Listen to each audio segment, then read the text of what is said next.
డీటెయిల్స్లోకి వెళితే ఎందెందో వెతికినా అందందే గలడు ఆ భోళా శంకరుడు. ఒక చోట దేదీప్యమానంగా పూజలందుకుంటాడు, మరో చోట పూజలకే దూరమవుతాడు. కాటిలో ఉన్నా కాశీలో ఉన్నా తనకు అంతా ఒకటే. అలాంటి లోక నాయకుడి దేవాలయాలు దేశంలో అనేకం ఉన్నాయి. రాజుల కాలంలో కట్టిన ఎన్నో శివాలయాల్లో నిత్య పూజలకు దూరమవుతున్నాడు ఆ నీలకంఠుడు. ఏపీలోని రంప గ్రామంలోని శివయ్యకు పూజలు జరగడం లేదు. శివరాత్రి నుంచైనా తమ ఆలయాన్ని అభివృద్ధి చేయాలంటున్నారు అక్కడి స్థానికులు.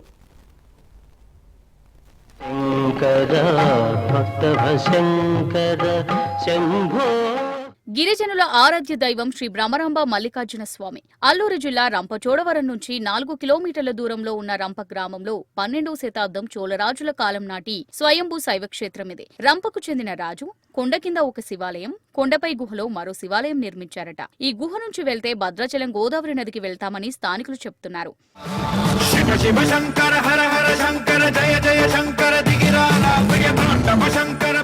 శ్రీ మల్లికార్జున స్వామివారు స్వయంభుగా వెళ్సారని భక్తులు విశ్వసిస్తారు. తవ్వకాల్లో జరిగిన ఒక శాసనంపై నాగవంశం తొలి రాజధాని వేమూరు అని, దివ్యక్షేత్రం రంభ అని చెక్కబడి ఉంది. నాగవంశం కాలం నాటి రంపగాను, నాటి చోళవరం చోడవరంగాను కలిపి రంపచోడవరంగా ప్రసిద్ధి చెందింది. విప్లవ వీరుడు అల్లూరి సీతారామరాజు రంపలో ఉండి పురాతన శివాలయంలో పరమశివుని విగ్రహాల పూజాభిషేకాలు జరిపారని, తన విప్లవ కార్యక్రమాలు ఇక్కడి నుంచే జరిపినట్టు గ్రామస్తుల కథనం. బ్రిటిష్ వాళ్లు కూడా ఈ ఆలయాన్ని సందర్శించినట్టు ఇక్కడి గిరిజనులు చెప్తున్నారు.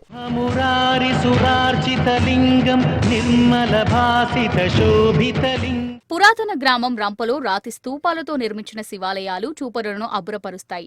3 రోజుల జాతర తిలకించేందుకు లక్షల సంఖ్యలో భక్తులు దూర ప్రాంతాల నుంచి, చుట్టుపక్కల గిరిజన గ్రామాల నుంచి భక్తజనులు తరలివస్తారు. ఈ ఆలయం పూర్తిగా రాతితో నిర్మితమైంది. అయితే కాలక్రమంలో శిథిలావస్థకు చేరుకుంది. దీని ప్రభుత్వాలు సరిగ్గా పట్టించుకోవడం లేదని భక్తులు వాపోతున్నారు. ఇప్పటికైనా దేవాదాయ శాఖ అధికారులు ఈ ఆలయాన్ని పరిశీలించి అప్పటి నిర్మాణ శైలిని మరలా పునర్నిర్మాణం చేసినట్టయితే ఈ ఆలయం ప్రాముఖ్యత అంతరించిపోకుండా చారిత్ర సంపదను పరిరక్షించాలని స్థానికులు కోరుతున్నారు. రంప శివాలయం వచ్చేసి మా తాత ముత్తాతలు అంటే 12వ శతాబ్దం నుంచి ఈ యొక్క గుడి పుట్టి పురాతనం నుంచి వెలిసినటువంటి శ్రీ బ్రహ్మరాంబిక మల్లికార్జున ఆలయం అండి.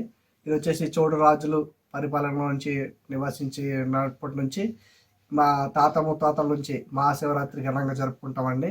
ఇక్కడ వచ్చేసిన వేలాది మంది భక్తులు మా రంప శివాలయానికి వచ్చి శ్రీవారిని దర్శించుకొని వారి కోరిక నెరవేర్చుకొని ఎటువంటి కోరికలు ఉన్నా వాళ్ళ కోరికలు నెరవేర్చినటువంటి శ్రీ బ్రహ్మరాంబిక మల్లికార్జున స్వామి వారు మహాశివరాత్రి రోజు ఘనంగా జరుపుకుంటామండి. 5 రోజులు వచ్చేవాళ్ళు చాలామంది భక్తులు ఈ చుట్టుపక్కల గ్రామాల నుంచి రావడం జరుగుతుందండి. మహాశివరాత్రి ఉత్సవాలు 5 రోజులు ఘనంగా జరుపుకుంటామండి. ఇందులో విలసించినటువంటి మా బ్రహ్మాంబిక మల్లికార్జున స్వామి వారు చాలా పవిత్రంగా 5 రోజులు ఉత్సవాలు జరుపుకుంటామండి. అందువలన చాలామంది చుట్టుపక్కల భక్తులు ఏజెన్సీ నుంచి వచ్చి చుట్టుపక్కల భక్తులు వచ్చి దర్శించుకొని కోరిన కోరికలు నెరవేరుస్తారండి. మన బ్రహ్మకం మల్లికార్జున స్వామి గారు కోరిన కోరికలు నెరవేరుస్తారు.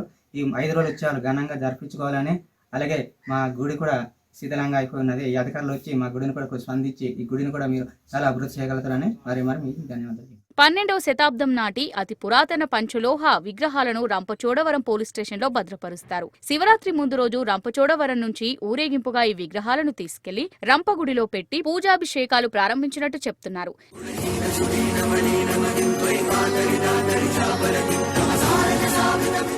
చారిత్రక ఘట్టాలు చరిత్రలో కలిసిపోతే ఆనాటి సాహిత్యాలు, సంస్కృతులు, సంప్రదాయాలు, జీవన విధానాలు కూడా కాలగర్భంలో కలిసిపోతాయి. ఎన్నో ఏళ్ల చరిత్ర కలిగిన దేవాలయాలను పరిరక్షించుకుంటే వాటి చరిత్ర ముందు తరాలకు అందుతోంది. అలాంటిది ప్రభుత్వం రంప గ్రామంలోని శివాలయాన్ని పరిరక్షణ చర్యలు తీసుకోవాలని, ఈ శివరాత్రి నుంచి నిత్య పూజలు జరిగే విధంగా చర్యలు తీసుకోవాలని గ్రామ ప్రజలు కోరుతున్నారు.